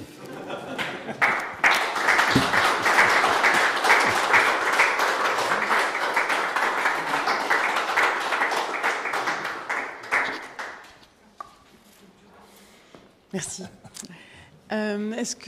Alors oui, moi j'ai appris quelque chose en fait. Tu vas me dire, j'aurais pu y penser avant, mais c'est vrai que dans les projets de paysage, dès qu'on réfléchit à un site, on pense à la géohistoire. Enfin, on utilise ça. On se dit voilà comment c'était à la fois l'histoire, la géographie. Ça nous aide à analyser un paysage. Enfin bon, pour tous les paysagistes, la géohistoire c'est fondamental comme méthode pour travailler.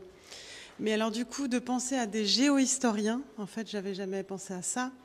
Du coup, c'est plus une attitude et en même temps une pensée. Enfin, ça m'intéresse beaucoup, cette notion de géohistorien. C'est-à-dire que tu saisis quelque chose, un sentiment, hein, pas seulement une décision politique ou une situation, tu l'as saisi à travers sa diffusion géographique et chronologique. Tu croises les deux. Et par exemple, je devais le faire, puis la parole étant parlante, je l'ai excusé, mais je vous avais annoncé que je m'arrêterais sur le texte « Les raisons du paysage » d'Augustin Berck. Voilà une approche géohistorienne du paysage, puisqu'il trouve pour aller très vite, deux moments où l'on parle du paysage. L'un, c'est la Chine du IVe siècle, et l'autre, c'est la France du XVIe. Bon, qui serait constitutive. Alors, du coup, il essaie d'analyser pourquoi, de comprendre pourquoi, et il dit il faut d'abord qu'il y ait un mot dans la langue qui signifie paysage, il faut qu'il y ait un traité du paysage, il faut qu'il y ait des représentations du paysage, donc des poésies, des tableaux, donc il y a tout un ensemble qui va avec. Et évidemment, si en même temps je parle de la Grèce antique, en grec il n'y a pas de mot pour dire paysage. En latin non plus, on a jardin, on a l'artopière, on a des mots qu'on peut associer, mais qui n'ont pas la même pertinence ou la même signification que ce qu'on donne aujourd'hui au terme paysage. Donc, qui est un terme polysémique, puisqu'on parle de paysage publicitaire, paysage politique, paysage religieux, etc. Quand on dit paysage, on ne pense pas exclusivement au travail du paysagiste, bien évidemment.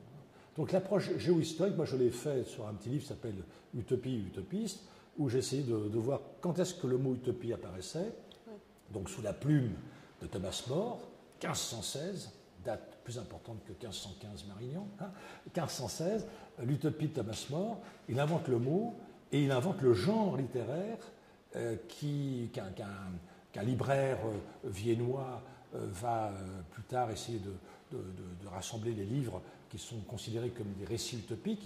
Il va en rassembler à peu près 1500. Donc du coup, je définis l'utopie comme le moment occidental et masculin de la pensée politique qui naît en 1516 et qui disparaît à la fin du XXe siècle. D'où le fait qu'il n'y ait plus d'utopie.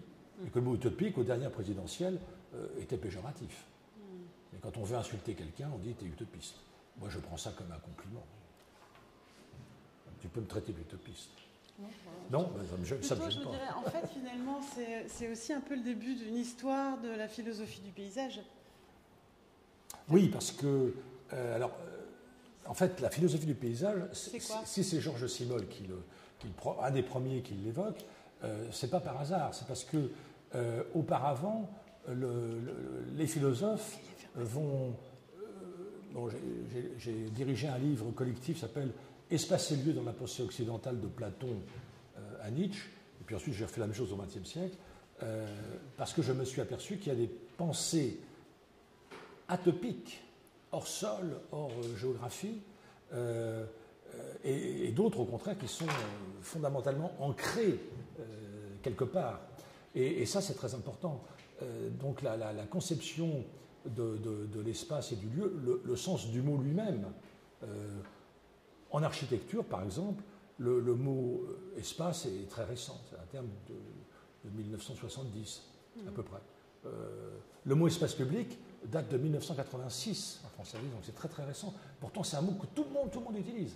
Tous les élus, tout le monde parle les architectes, espace public, taratata, et comme si c'était un truc qui avait toujours existé, pas du tout. C'est très récent. Alors, mais on croit que ça a toujours eu lieu. Et pour l'architecture, ça c'est François Choët qui avait cette étude-là, elle a regardé dans les grands traités, depuis Vitruve jusqu'à Viollet-le-Duc, il n'y a jamais le mot espace. Il y a le mot lieu, topos. Parce que ça c'est important, c'est topos, lieu, topoi au pluriel, et pas au locus en latin, mais pas espace. Le mot espace est un terme du vocabulaire de la géométrie et un vocabulaire de la musique, qui pénétrera ensuite le vocabulaire de la typographie bien plus tard. Et ça signifie intervalle.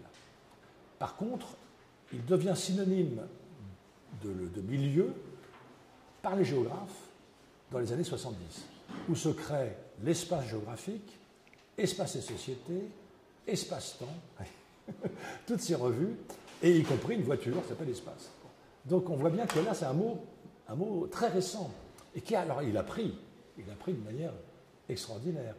Dans mon émission de France Culture, je ne me souviens plus quelle année, j'avais fait un radio-trottoir au moment des rendez-vous de l'architecture qui avait lieu à la Villette, comme ça, et posant la question aux gens, c'est quoi l'architecture, et il y avait toujours le mot espace dans la réponse. Pour ceux qui avaient une réponse, il y avait l'architecte, c'est celui qui sculpte l'espace, c'est celui qui agence l'espace, celui qui organise l'espace. Il y avait toujours le mot espace. Et intérieurement, je me disais, tiens, j'aurais fait le même radio-trottoir un siècle avant, il n'y aurait jamais eu le mot espace. Alors par rapport au mot topo, est-ce que tu voudrais nous dire quelques mots sur la revue Topophile? Tu serais d'accord?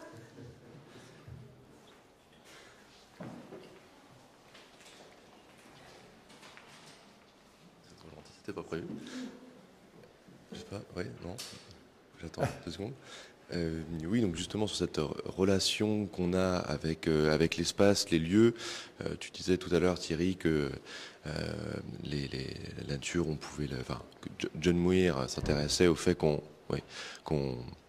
pouvait embellir ou détruire la nature, et donc justement on a essayé dans cette revue Topophile, l'ami des lieux, la revue des espaces heureux, on s'intéresse à cette relation réciproque et ambivalente entre les individus, entre nous et notre milieu, et en quoi on va à la fois l'embellir ou la détruire, et en même temps comment les lieux vont faire de nous ce que nous sommes ou ce que nous allons devenir.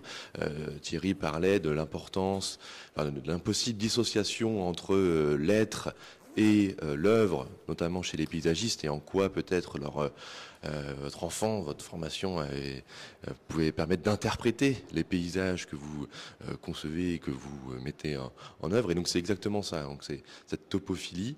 Et justement, c'est un géographe là aussi qui a travaillé énormément sur cette notion, Bachelard évidemment, mais ensuite c'est un géographe sino-américain qui s'appelle Yi Futuan, qui a travaillé sur cette notion dès les années 60, et son premier texte sur le sujet, c'est Rencontre intime avec le paysage. Et c'est ça qui qualifie de topophilie. Il parle là aussi des poètes et des peintres en paysage chinois, notamment, et des impressionnistes.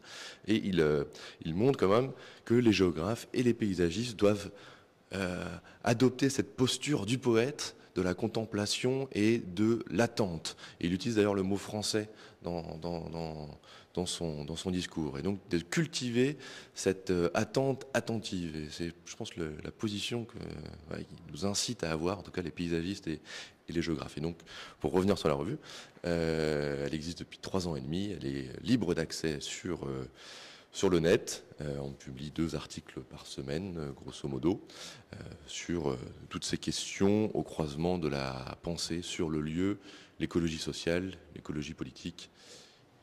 Voilà. Merci. Merci beaucoup. Vous vouliez, monsieur ? Oui, c'est pour évoquer quelque chose que vous avez évoqué rapidement à la fin.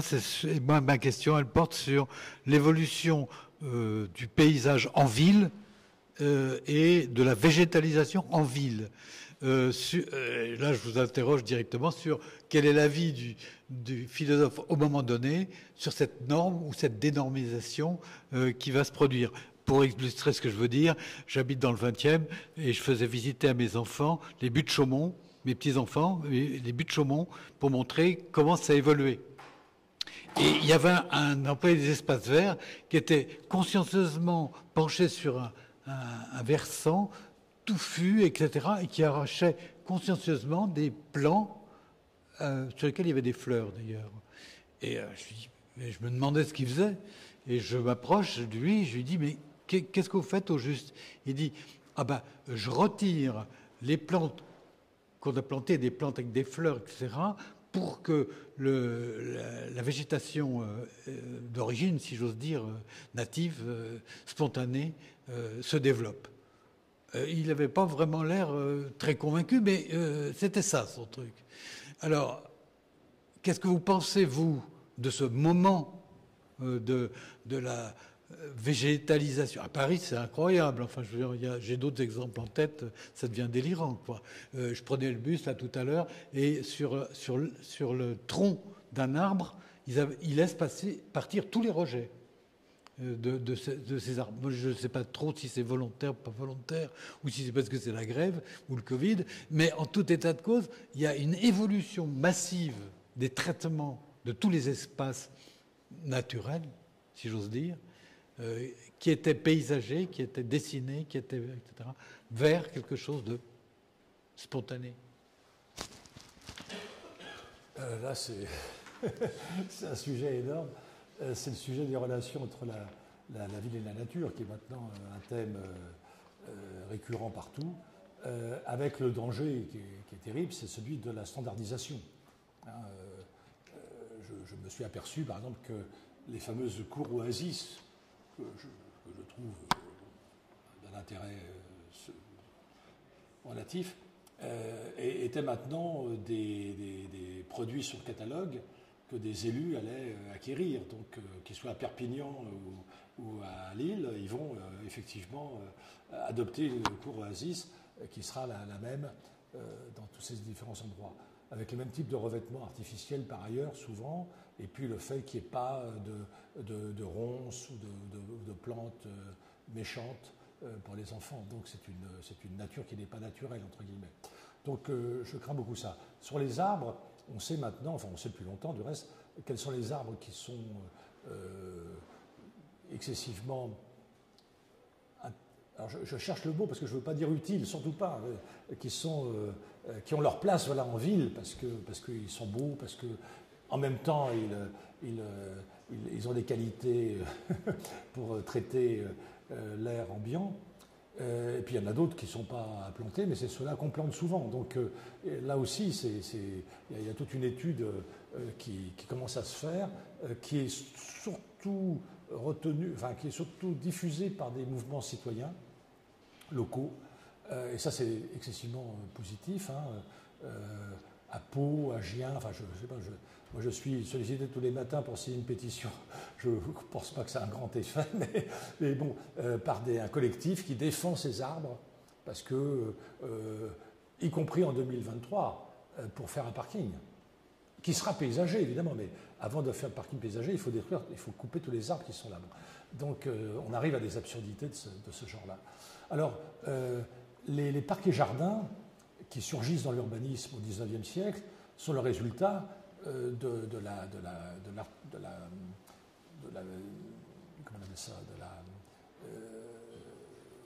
l'urbanisation trop rapide, accélérée, liée à l'exode rural. C'est-à-dire que les nouveaux citadins sont en fait encore marqués par leur enfance rurale et ils réclament un peu de nature en ville.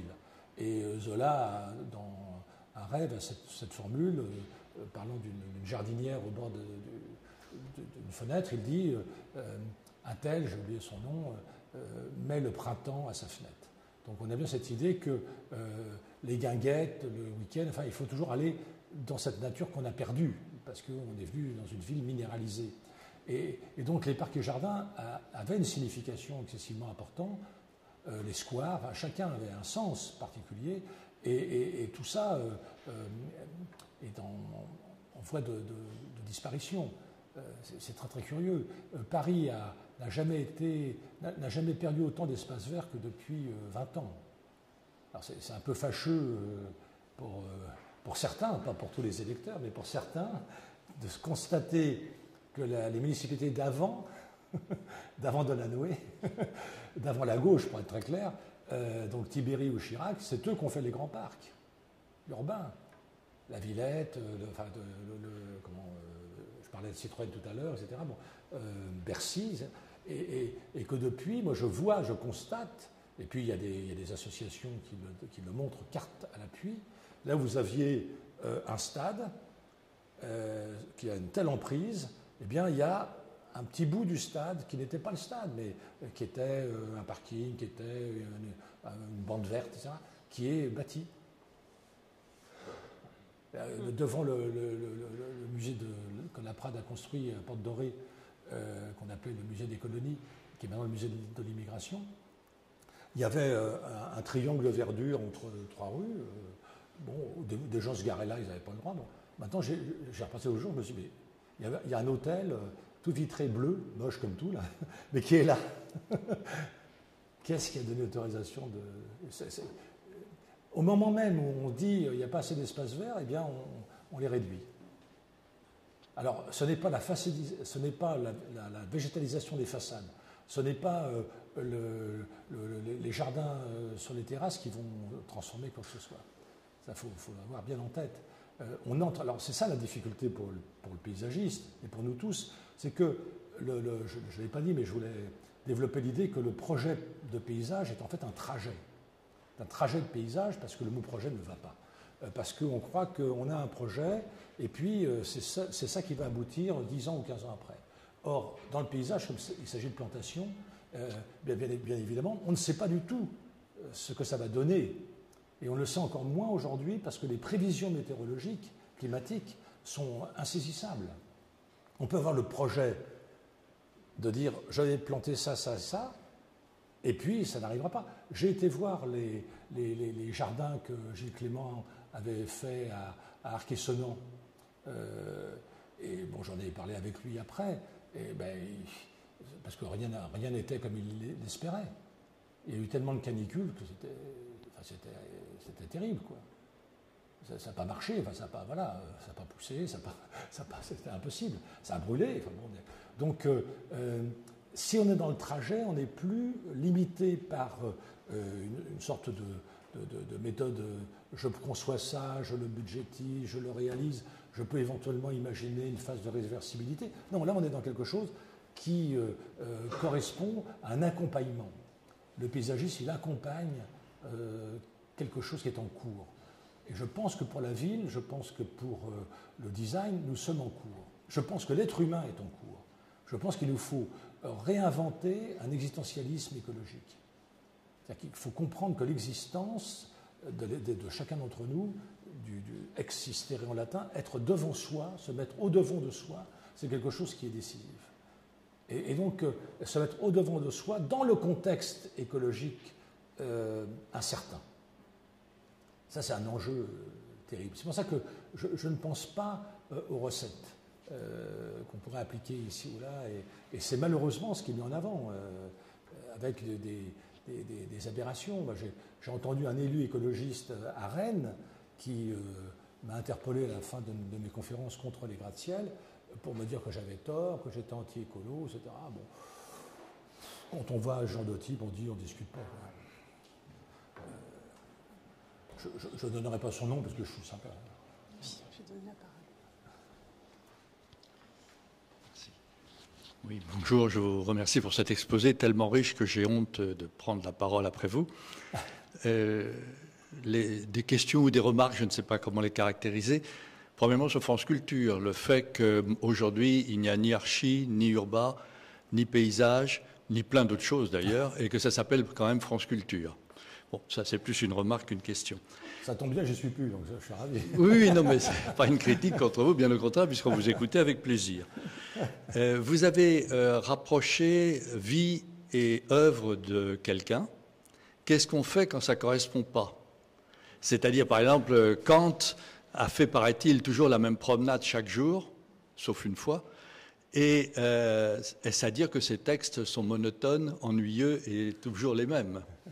Donc je trouve que ça pose toujours un problème, et en particulier, on le voit par exemple pour Sartre, on dézingue une œuvre par la vie sous l'occupation, ou l'activité sous l'occupation que Sartre a eue. Donc comment vous voyez ce rapport difficile entre connaître la vie et ne pas s'en servir pour détruire l'œuvre? Alors, j'ai d'autres petites questions. Alors, je pose tout d'un coup. Ah oui, allez-y. Hein? Alors, vous nous avez parlé de la période où les paysans anglais donnent des noms à leurs vaches. Ça m'a fait penser au livre de Coiré sur l'évolution de la science,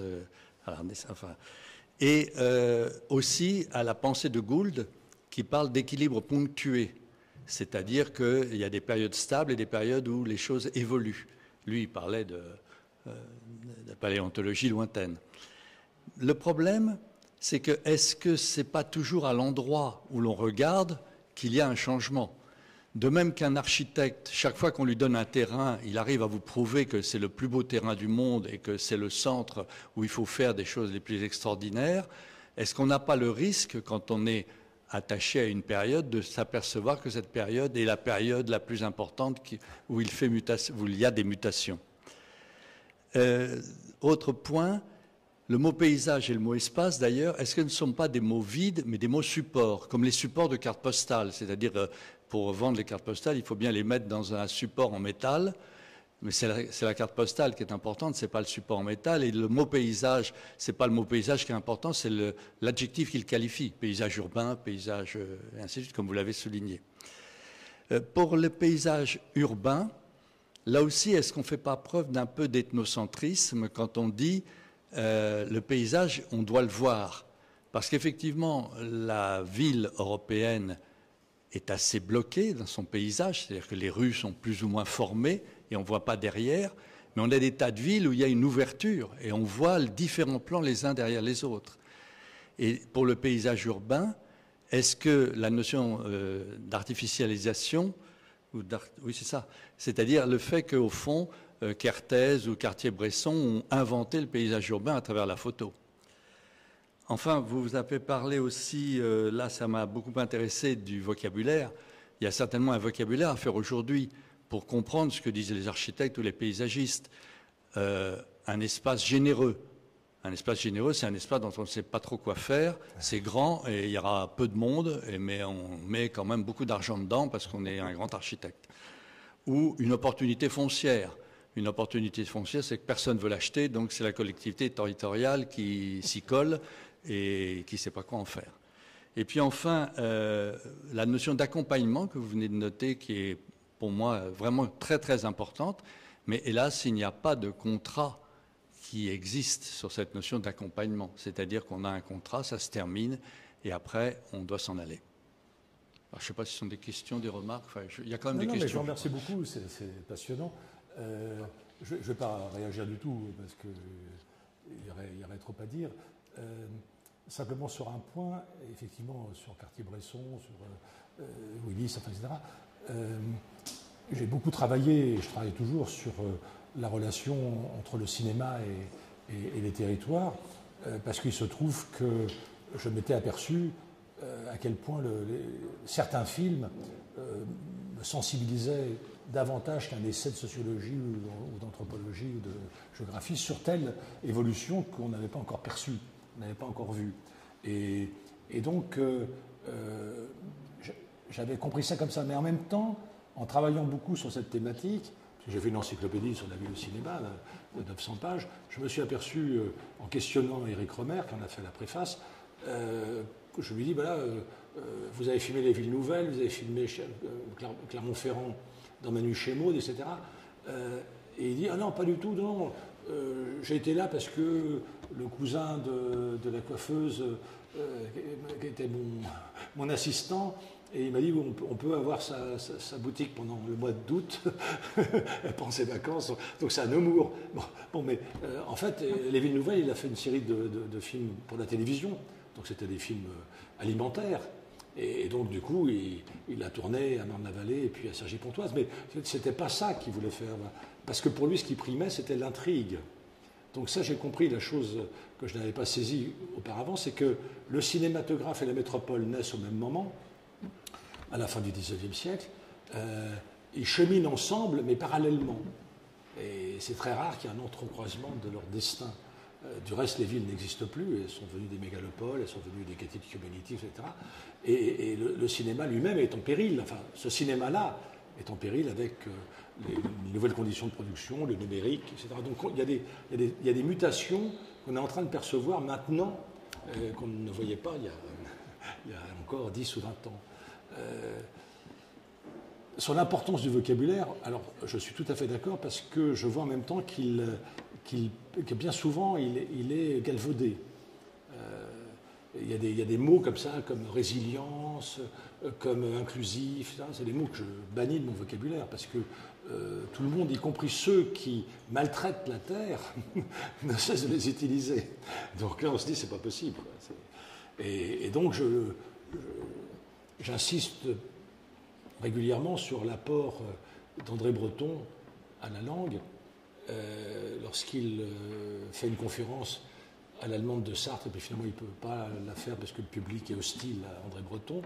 C'est quand Sartre crée son parti politique d'extrême gauche en 1948, le Rassemblement démocratique socialiste. Bon, Breton est invité et bon, il ne peut pas parler. Il y a du brouhaha et Sartre lui dit envoyez votre texte au Temps moderne à Merleau-Ponty, il va le publier. Et Merleau-Ponty répond non, je ne veux pas d'ennui avec les communistes. Donc André Breton l'auto-édite. Et c'est sur l'intellectuel dégagé. Alors c'était culotté de sa part parce qu'il savait qu'il avait rencontré Sartre qui lui venait d'écrire son livre sur la littérature engagée. Et lui, il fait un topo en disant l'intellectuel dégagé, c'est celui qui est dégagé des contraintes de parti, donc qui est indépendant, et dont la mission est d'être le gardien du vocabulaire. Et il s'adressait à tous les artistes, de tous les arts, à tous les penseurs, à tous les théoriciens. Il dit, notre mission, c'est d'être les gardiens du vocabulaire. Et ça, je crois que c'est notre mission encore aujourd'hui. C'est-à-dire de faire sens sur les mots qu'on ne peut pas comme ça manipuler n'importe comment. Et on le fait. Quand quelqu'un dit le train était arrêté à 1 heure sur la voie, j'étais pris en otage. Non. Un peu de décence. Non, Béatrice? Très bien. Est-ce qu'il y a d'autres questions, des remarques? Mais il n'y a que des questions. Vu la situation, on ne peut que poser des questions. Mais non, pas toujours des réponses. D'ailleurs, moi, j'ai lu dans ton petit livre le mot, par rapport au sens des mots, la poésie des écosystèmes.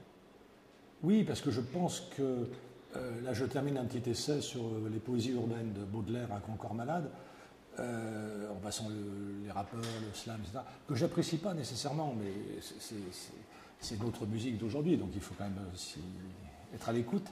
Et je me suis aperçu à quel point, y compris Grand Corps Malade, exalte d'une manière absolument extraordinaire, magnifie d'une manière absolument incroyable des quartiers que nous considérons comme en difficulté, comme étant hostiles, etc. Les rappeurs américains, pareil.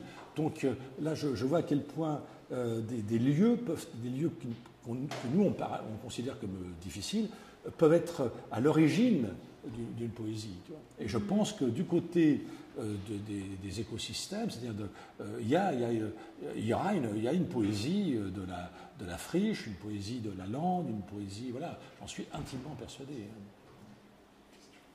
Merci beaucoup Thierry, merci d'être venu, d'avoir réouvert la case paysage qui germe en toi tout le temps. Et on espère pouvoir suivre ton travail et puis les prochains livres. On a, nous, une expérience de paysage encore demain sur le terrain chez Agnès Sourisseau à Clé-Souilly. Voilà, Agnès Sourisseau, une paysagiste agricultrice qui a expérimenté sur un terrain depuis plus de 20 ans comment semer un arbre en fait, ou comment poussent les arbres. Et voilà. C'est Agnès Sourisseau. Agnès Sourisseau. Ah oui, bien sûr, je la connais. Très bien. Merci beaucoup, on va t'applaudir, merci. Merci à vous.